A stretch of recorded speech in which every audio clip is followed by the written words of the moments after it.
Hello everyone, ako po si Dexter. So ang dala natin ngayon ay isang maiksi na samurai. So ang una natin gawin, tutorial natin ngayong araw na ito mga kapatid, ay kung paano gamitin ang baton swords. Okay, so first you stand this. So kapag ganyan, so stand this and slash like this, slash. Yan. Okay, so slash. Okay, my knees, okay, change, slash.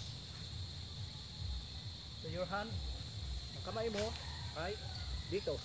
For example,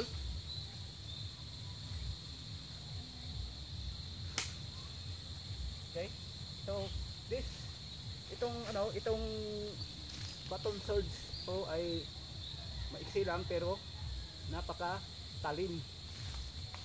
So kahit manipis lang na kaya nitong hiwain. So stand this.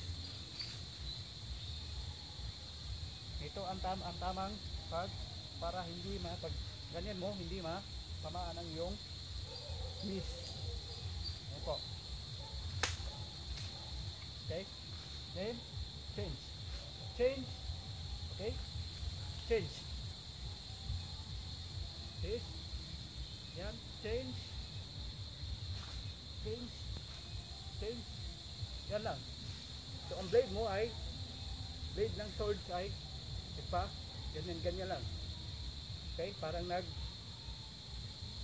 so dapat may pwersa.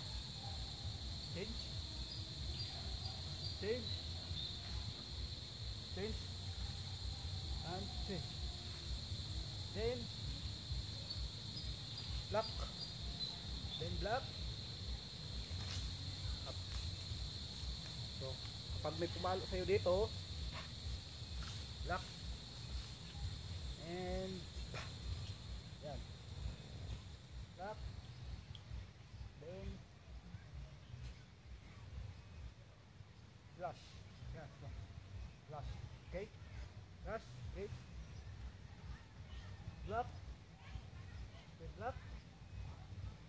So over dito, lampas so make sure yung blade lampas sa yung ulo, then and yan. Okay, so ganyan, block, then rotation. Ganyan, ikot dito sa likod, then okay. So ang unang steps ay ganito. So, change lang ito, change. Ganyan, change. Then flush, and block, then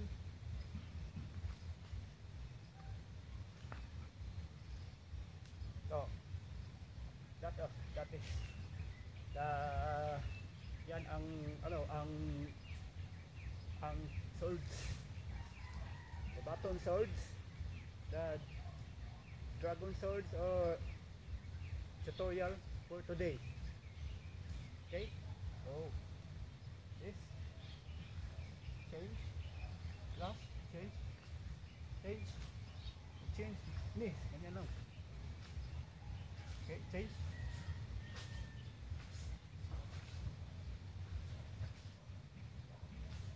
then straight and cross your leg.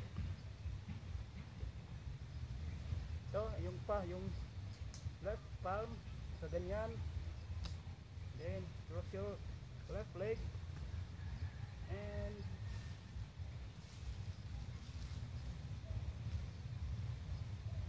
block and yan. Okay, first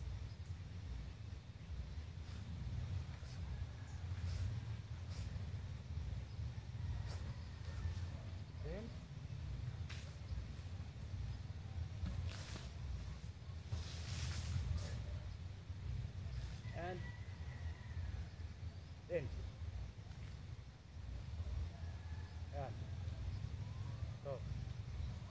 This is ito ang basics tutorial for the dragon swords techniques for today.